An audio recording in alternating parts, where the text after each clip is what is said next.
Hey guys, welcome to another very special audio commentary done by Diggity. This is a match between Incontrol and G5, and it should serve to be an interesting one. This is during the International Cyber Cup tournament, and I think this is the second match. Special thanks to G5 for getting me this. He's a really nice guy, by the way. Fantastic player. Very solid. Incontrol, of course, ended up supporting us. I don't think a lot of people expected him to win. I think one of the better zerg players in the United States, in North America, and I'm not going to say the world simply because we have Korea over there, but outside of Korea, definitely one of the better zerg players in my opinion. Plays kind of more of a psychological game, which is difficult to do with zerg, and you'll see him try to do a lot of troop positionings. Try to position his troops in certain ways to kind of get around his opponent and things. G5 in the meantime sending out a very early probe. Looks like he's going to take this natural expansion. Probably going to set, he's going to set a pylon right there. Probably going to do a standard type Bisu build where he's going to get his forge down, seal out, go Corsair. This is another one of the spawn points, just to kind of give you an idea of the map set. So basically you have your spawn, you have your secondary, which is kind of out to the side. You can see it there too. You have this third spawn point, if you can follow me on the mini-map here, and then these kind of other expansions a little more protruding out on all three locations. So, just so you know, it looks like G5 is now scouting into the wrong location. Fortunately for Incontrol, he's going to come right across this forge going up at this secondary. If you guys end up talking to Incontrol, or if he ends up listening to this guy, congratulate him and Nyokin as well. They did a fantastic job representing us at the World Cyber Games, in my opinion. They didn't end up winning, of course, because, I mean, Korea, give me a break. Their profession, it's like asking an amateur football team to go and play some NFL team, expect them to win. It's just not going to happen until we, get professional sport guys, or we get someone that dedicates their lives basically to this sort of thing. Early spawning pool, actually, it looks like a 12 pool going down for Incontrol.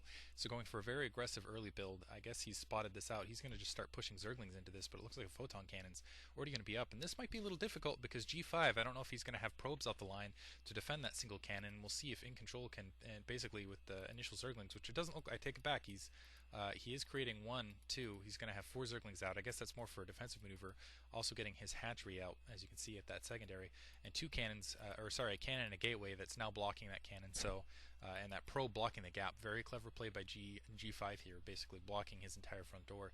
These zerglings against, it doesn't matter how many zerglings he sends, unless it's an absolutely overwhelming number at this point, which isn't going to happen at this stage in the game, simply because, as you can see, very well built in. He has that probe blocking that little corner. Absolutely genius play there, in my opinion. Zerglings out, and it looks like they're going to try to take down the probe, deny some information here. But not being super successful, he is going to see that he came across, of course, that hatchery going up, and a third hatchery going up at this location here. Let me take the reveal map off after you've seen the settings, and I'm not sure that G5 actually has that spotted out.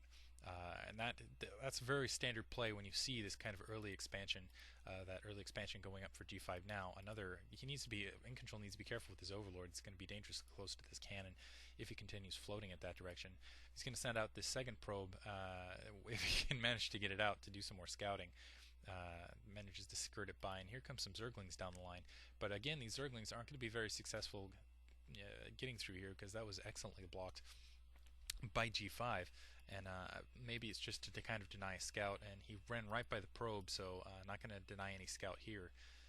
As you can see, the probe just going to move along here, and now a zealot blocking that corner, and more second cannon going down, so Incontrol not going to get a very good attack either way on this front door. So G5 in a decent amount of control here. He does have the gas down, but it doesn't look like he started harvesting yet. Hasn't switched into the Corsairs. He might decide, I don't know, to do something else. He definitely has. I would expect him to go kind of a Corsair build. Third hatchery almost up for Incontrol in the meantime, and it looks like Incontrol still hasn't gone hatchery. So he's going to be, I would say, slightly behind in this manner. Definitely has a slight economic edge simply because he does have 3 expansions, and G5 does not have his second expansion up, but that's going to be nullified in just the second here, right there, as the Nexus goes up. Anyway, but as I was saying, really, both guys did an excellent job.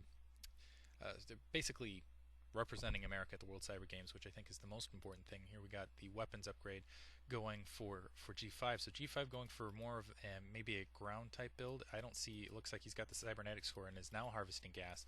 So maybe pushing into Corsair now. I'm going to do kind of a Corsair zealot build, and also actually no, putting down gateway. So going to go for more of a infantry build, which is definitely, I wouldn't say typical. Sunken Colony going down at this third expansion to defend it a little bit, and also a couple evolution chambers. So it looks like, and two evolution chambers. So Incontrol deciding to go for more of an infantry type build on this map.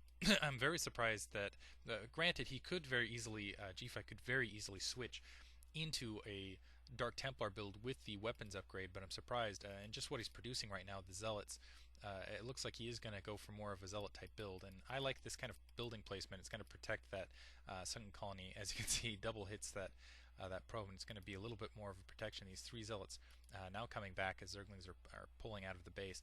Incontrol definitely pumping a lot of economy here, and I'm surprised that he hasn't harvested a lot of gas here. He has been harvesting out of this main. Still doesn't have layer tech going.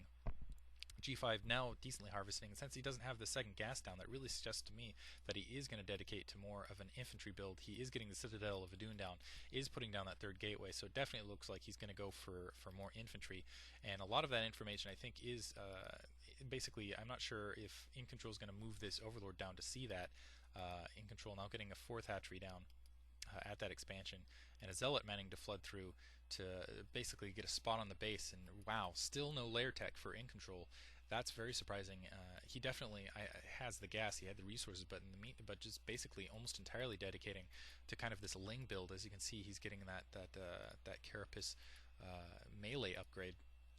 And I think that can easily, I mean, it's going to be difficult to push through this until he gets maybe drop. And if he was going for a drop, I would expect him to have a layer by now. But as you can see, more gateways going up for G5. So G5 is going to have, in my opinion, a large infantry push. He's going to have an easily defendable base. In the meantime, Incontrol has a lot more territory to control to basically defend. And I'm not sure if these Lings are going to be all effective at doing this. He's now Hydralisks going up for Incontrol, so not a lot of time.